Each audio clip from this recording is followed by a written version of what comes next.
Bismillahirrahmanirrahim. Assalamualaikum warahmatullahi wabarakatuh. Alhamdulillahirabbil alamin. Wassallallahu Muhammadin wa ala alihi wa sahbihi ajma'in. Rabbi shrah li sadri wa yassir li amri wahlul 'uqdatam min lisani yafqahu qawli. Qala Allah Ta'ala fil kitabil karim. A'udzu billahi minasyaitonir rajim. Bismillahirrahmanirrahim. Wasari'u ila maghfiratin min rabbikum wa jannatin 'arduha as-samawati wal ardu u'iddat lil muttaqin. Sadaqallahul azim. Wassalatu rasul karim wa ala dzalika minasyahidin.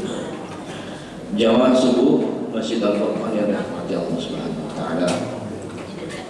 Mari kita kembali mengucapkan puji dan syukur kehadiran Allah Subhanahu wa taala.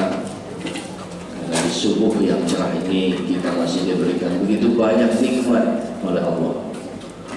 Nikmat iman, nikmat Islam, nikmat ukhuwah, nikmat sehat, nikmat bisa berjamaah, dan juga insyaallah mudah-mudahan pada kesempatan yang baik ini kita juga punya niat yang sama untuk mewujudkan Masjid Al-Furqan yang insyaallah megah sekali kalau sudah terwujud, dan mudah-mudahan menjadi salah satu amal jariah bagi kita semua.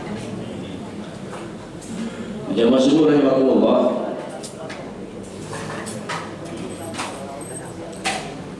belum teringat akan sebuah hadis Nabi terkait dengan sedekah jariah ini, dan itu sangat terkenal hadisnya. Belum insyaallah yakin biar hafal. Bismillahirrahmanirrahim. Kama qala Rasulullah SAW, idza matal insan anqata'a amaluhu illa min salasatin. Jika seseorang itu meninggal dunia, maka terputuslah amalnya kecuali 3. Yang pertama, sedekah jariyah. Sedekah jariyah. Sedekah jariyah wa ilmin yanfa'u bihi, ilmu yang bermanfaat. Yang kedua.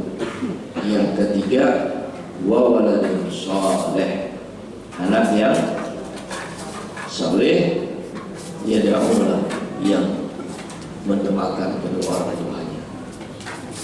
Jadi jamaah sekalian rahimakumullah, 3 ini bekal kita, dan sering diingatkan kepada seluruh jamaah kita bahwa ketika manusia itu hidup, dia bisa beramal, bisa beribadah, bisa mengumpulkan berbagai macam bekal untuk hari akhir. Tetapi amal ibadahnya itu putus, selesai ketika dia meninggal dunia, kecuali 3 perkara itu. Nah, ini jamaah sekalian rahimakumullah, kita ingat-ingat 3 hal ini supaya walaupun kita sudah meninggal dunia, walaupun kita sudah meninggalkan kehidupan di dunia, maka ketiga-tiganya akan terus mengalir investasi yang tidak ada habis-habisnya, investasi yang akan menjadikan kita semua terus mendapatkan pahala walaupun kita sudah meninggal dunia, yaitu sedekah jariyah. Sedekah jariyah yang kita investasikan, yang kita sumbang kemana, kita sumbang langgan, sumbang masjid, kita perbaiki jalan, kita perbaiki sarana publik, itu dimanfaatkan oleh orang lain, itu bernilai jariyah yang terus menerus mengalir. Kemudian yang kedua, ilmu yang bermanfaat. Ilmu yang bermanfaat ini banyak Bapak Jamaah. Kalau terkait dengan ilmu agama, insya Allah semuanya ilmu bermanfaat. bukan ilmu yang sesat. Tetapi ada ilmu yang kadang-kadang kita lupa bahwa itu juga bermanfaat bagi orang lain.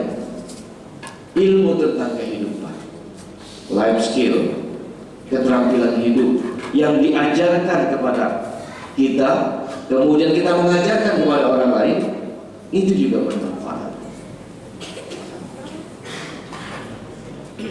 Misalnya kalau usah jauh-jauh, kada berisi ilmu tinggi-tinggi, tapi kita berisi ilmu ulah pentol yang paling nyaman. Ulah pentol di Banjar ini mana pentol yang paling nyaman? Jemaah, oh jemaah, pasti biasa biar mencucuk pentol ya Pak. Di mana kan? Sudahnya itu pokoknya bahas Jumat tuh nah. Masya Allah, pencucukan doang. Saya belum dikatakan lalu ingat-ingat sampahnya. Sebelum semuanya Jumat cucuk sudah. Contohnya imbas main Jumat cucuk pulang. Jamaah rahimakumullah, kita ajarkan ilmu membuat teman-teman paling nyaman, kemudian itu bermanfaat, membuka cabang di mana-mana, menjadi penghidupan seseorang, sejahtera kehidupan keluarganya, rezekinya mengalir, jual pentolnya. Ilmu tentang ulah pentol. Itu juga ketika diajarkan kepada orang lain, itu akan menjadi manfaat. Itu juga termasuk kategori ilmu yang bermanfaat. Nah, apalagi ilmu yang betul-betul ilmu tinggi, ilmu tentang bangunan, ilmu tentang kehidupan, ilmu tentang ya seluruhnya. Yang ada mata kuliahnya kan, yang profit dan itu. Ada mata kuliahnya, ilmu yang bermanfaat itu. Sudah ada ilmu fikih, ilmu tasawuf, ilmu tauhid, akhlak dan lain sebagainya. Itu jelas-jelas. Nah, jawaban makomah ilmu yang bermanfaat. Kemudian investasi yang sangat-sangat juga luar biasa itu adalah investasi kita kepada anak-anak kita. Kita bersyukur kehadirat Allah Subhanahu wa taala, diberikan amanah. Diberikan amanah 1 orang, 2 orang, 3 orang, 10 orang anak misalnya. Amanah semuanya. Kalau kemudian mereka menjadi manusia yang betul-betul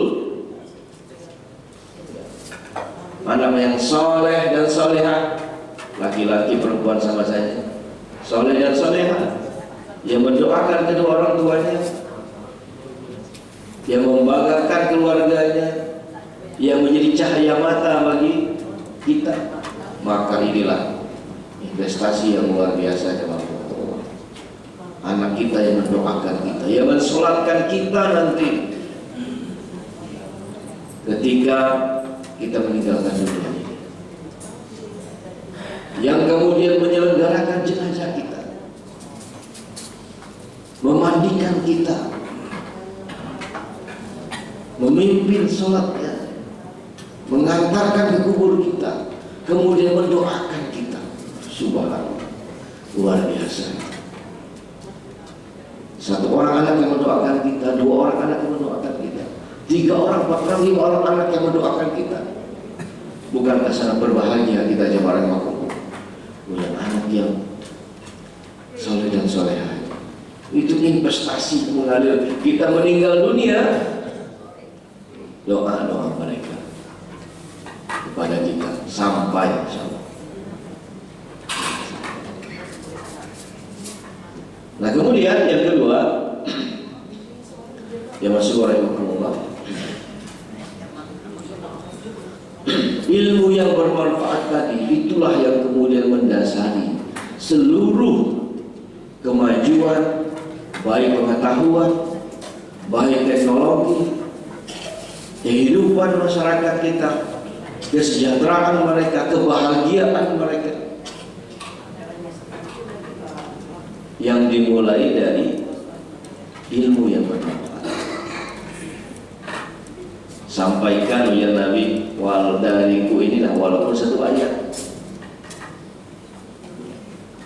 Apa yang diajarkan oleh baginda Nabi SAW diajarkan kepada kita, kemudian kita amalkan dan kita ajarkan lagi kepada yang lain. Dari sana mulanya. Fasda' bima tu'maru wa 'arid 'anil musyrikin. Sampaikan olehmu ini agama Islam, ya, dan tinggalkan orang-orang musyrik. Dari dalam Arqam itu lah, ayat itu kan. Menyebarlah Islam itu kemana-mana, sampai kemudian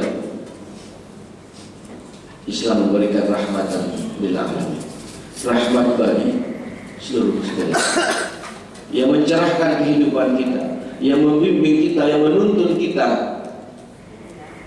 menuju kemuliaan di dunia dan kemuliaan hidup di akhirat.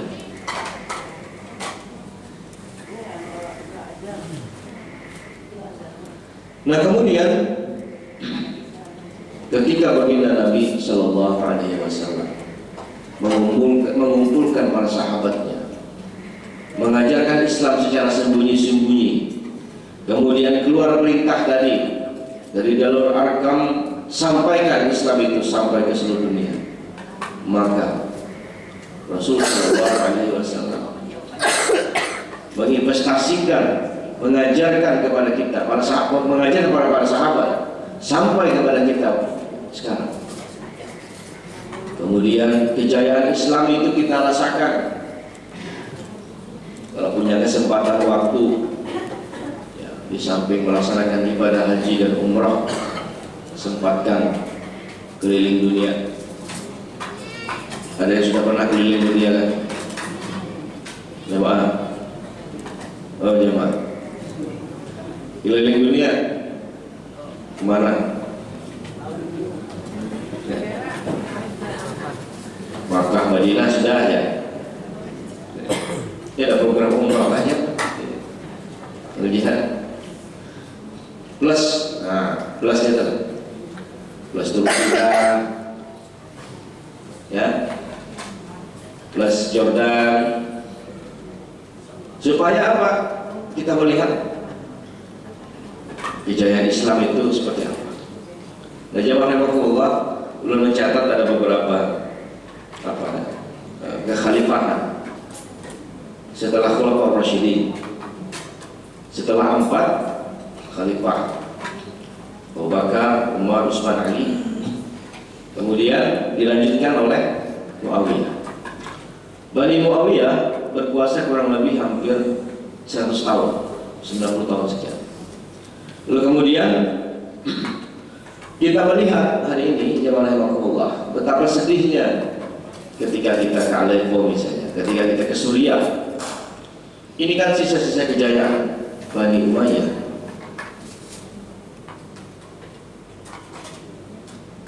Lima atau 6 khalifah yang berkuasa saat itu, yang meneruskan Khulafaur Rasyidin ala manhaj nubuwah.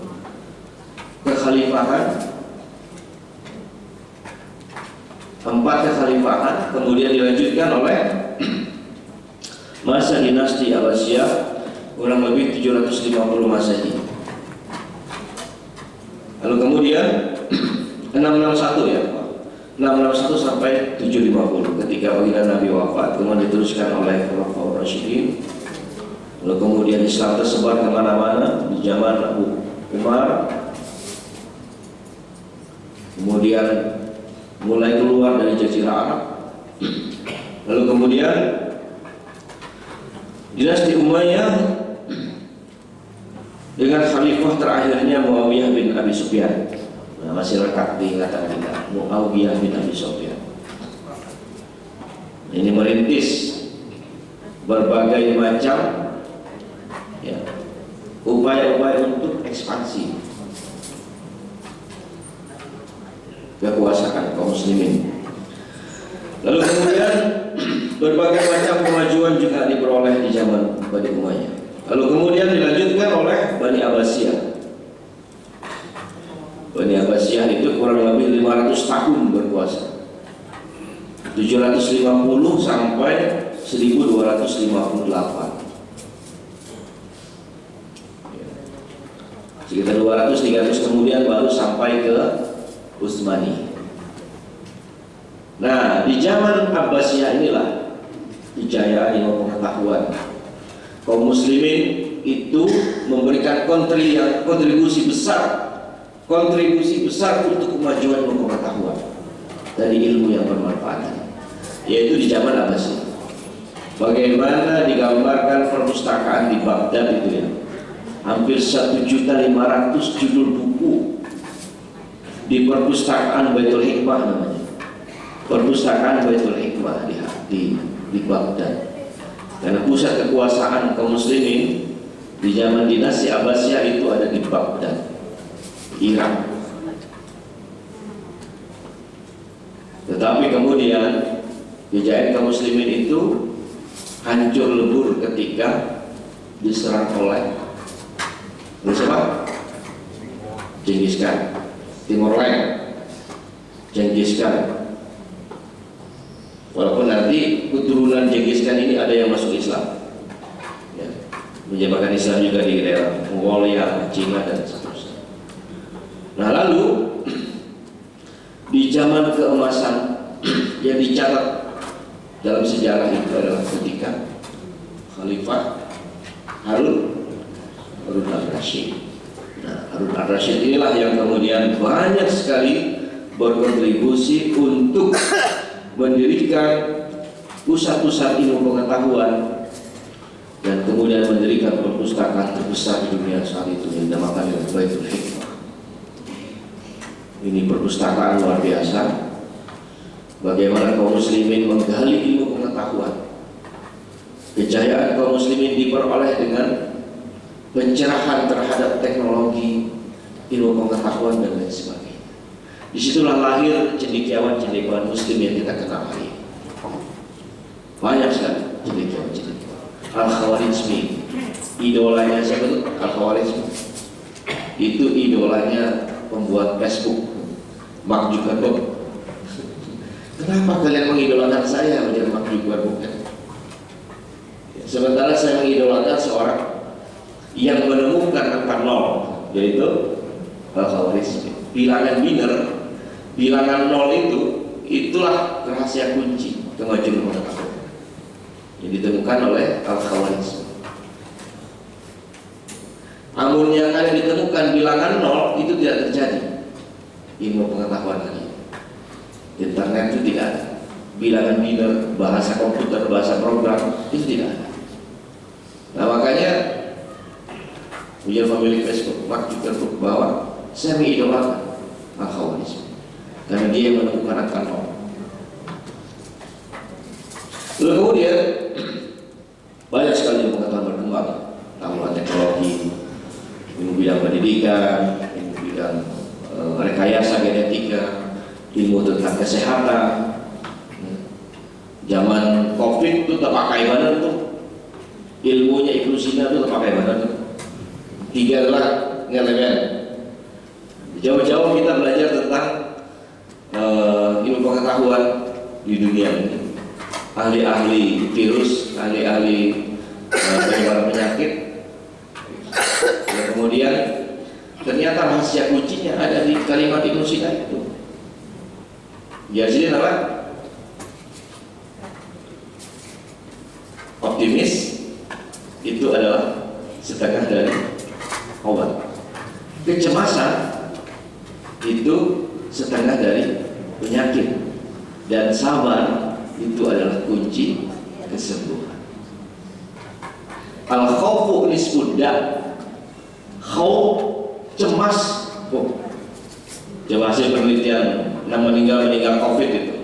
Itu COVID itu meninggal kenapa? Karena penyakitnya kah? Atau karena kecemasan? Takut. Al-khawfu nisfudda. Wal itmi'nanu nisfudda was-sabru khutwatus syifa. 3 kunci selamat ketika pandemi itu adalah ketika kita optimis, ya. Takut, cemas itu setengah dari penyakit.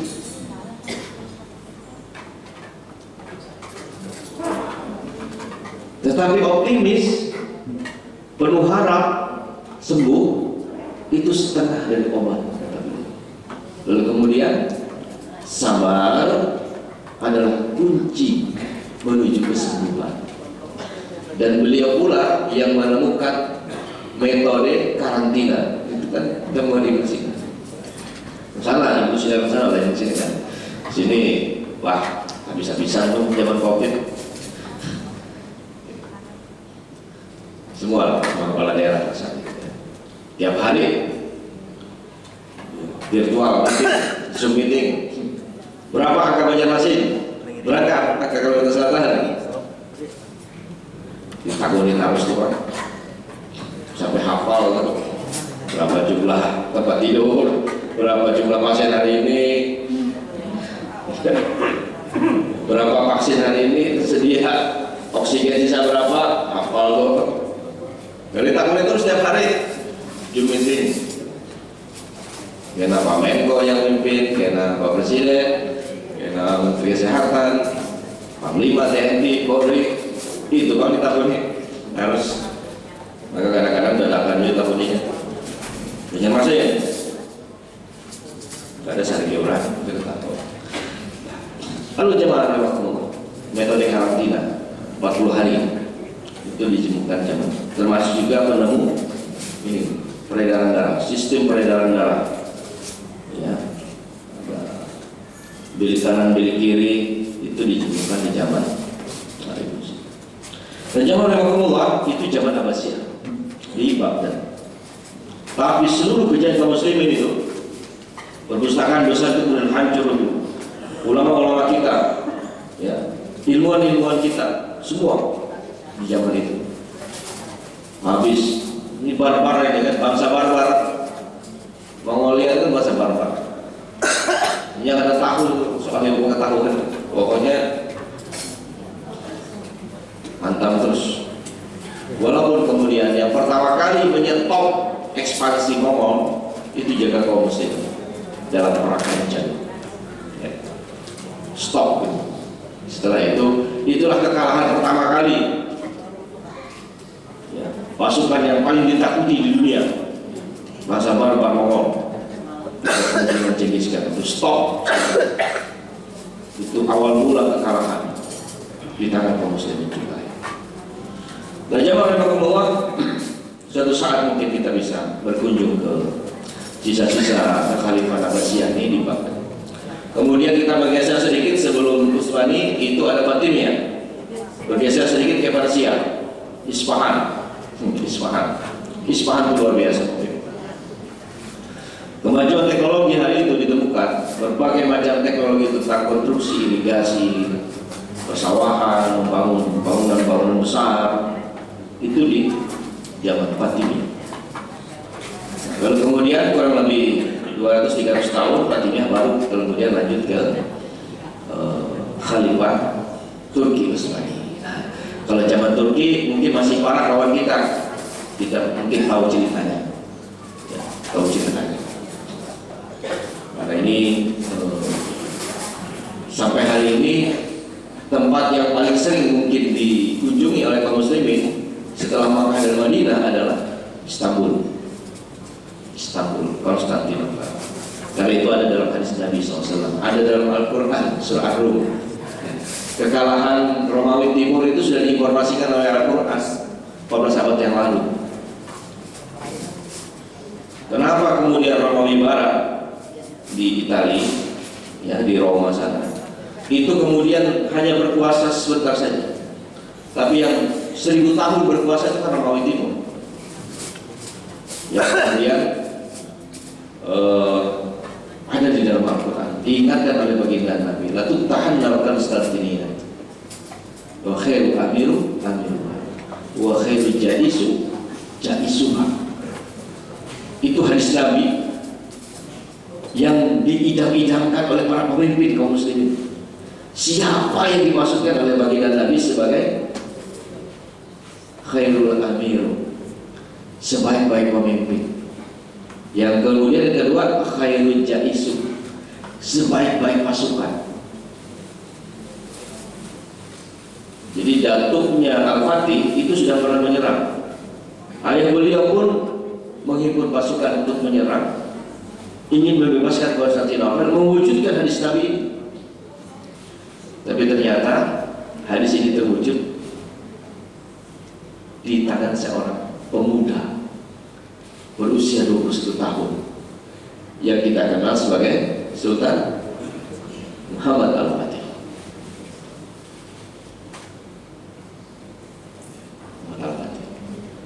Kalau biar berkunjung ke Istanbul, biar lihat sisa-sisa hidayah kaum muslimin. Bentengnya itu 3 meter tebal ini ya. Ya nanti 3 meter apa? Tebal dinding, kayak penembusnya nggak bisa. Teknologi paling tinggi hari itu adalah meriam apa namanya? Basilika, yang merupakan teknologi bagaimana melebur besi, ya, teknologi untuk menghasilkan besi baja sehingga kemudian ketika ditembakkan ini tidak pecah. Jadi kenapa di Istanbul itu kan tiang-tiang tinggi itu meriam maksudnya, karena meriam inilah yang kemudian membebaskan Konstantinopel. Di samping berkah anak-anak soleh, didikan ya, abah-babanya, didikan kainya terhadap seorang anak yang bernama Al-Fatih. Nah, lalu kemudian yang masuk warahmatullah, bagian terakhir yang ingin sampaikan bahwa kekuasaan kaum muslimin ya, sampai dengan runtuhnya kekhalifahan tahun 1924 itu masih punya sisa-sisa kejayaan. Bagaimana runtuhnya kekhalifahan hari ini, satu-satunya agama di dunia hari ini yang perintahnya itu adalah wajib punya pemimpin, tetapi kita tidak punya pemimpin, yaitu kaum muslimin. Di mana hari ini yang dianggap sebagai pemimpin kaum muslimin? Di mana hari ini yang dianggap sebagai khalifahan kaum muslimin, yang melindungi warganya, melindungi hak-haknya, bisa berdiri sama tinggi, duduk sama rendah dengan bangsa-bangsa lain hari ini dunia? Di mana representasi kekuasaan kaum muslimin itu di mana?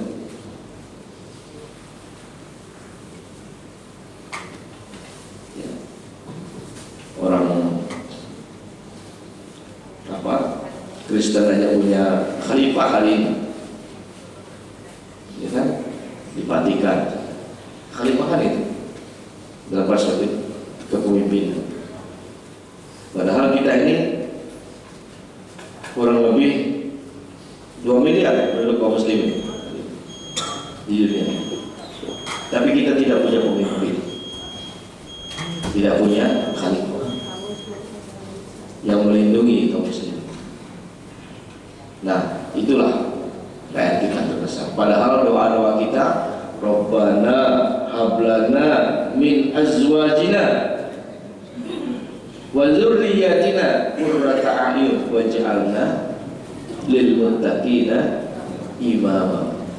Doa sederhana yang dilantunkan oleh ayah bunda kita, tetapi kita tidak sadar seringkali bahwa doa beliau itu menghantarkan kita menjadi seorang pemimpin. Coba lihat di ujungnya, Rabbana, ya Tuhan kami, hablana min azwajina, jadikanlah ya, dari keturunan kami ini istri, min azwajina wa dzurriyyatina, keturunan-keturunan kami, qurrata a'yun, menjadi cahaya mata, penyejuk jiwa. Kemudian di ujungnya waja'alna lil muttaqina imama, jadikanlah nih anak dalam gendongan ini sebagai seorang pemimpin bagi kaum orang-orang yang bertakwa. Luar biasa itu doa ibunda kita. Karena sadar seringkali kita, mudah-mudahan ya, dari anak-anak kaum muslimin yang soleh-soleha tadi itu ya, ada 1-2 orang pada saatnya nanti akan menjadi pemimpin kaum muslimin. Ulun tidak tahu, kita pun tidak tahu dari mana, ya, dari orang tua yang seperti apa yang bisa melahirkan al-fatih yang lain, yang bisa melahirkan pemimpin-pemimpin bagi kaum muslimin. Kepada ibu jamaah rahimahullah, mudah-mudahan umat Islam terbesar di dunia, yaitu di Indonesia ini, akan lahir seorang pemimpin yang betul-betul waj'alna lil muttaqina imam. Belum yakin, insyaallah mudah-mudahan pada saatnya akan bisa terwujudkan, membawa Indonesia lebih baik lagi ke depan, membawa Indonesia menjadi negara yang besar, ya, yang menjadi pemimpin dunia. Dulu kira demikian, sudah jam 6. Dan mudah-mudahan sedikit yang disampaikan ini bisa bermanfaat kita semua, dan kita tidak bosan-bosannya untuk terus berikhtiar agar investasi kita di dunia dan di akhirat akan terus mengalir. Tadi yang 3 hal yang disampaikan. Kemudian bagian kedua adalah contoh kepemimpinan kaum muslimin dari masa ke masa, dari dinasti Abbasiyah, dari dinasti Muawiyah, Abbasiyah, Fatimiyah, kemudian Utsmaniyah. Mudah-mudahan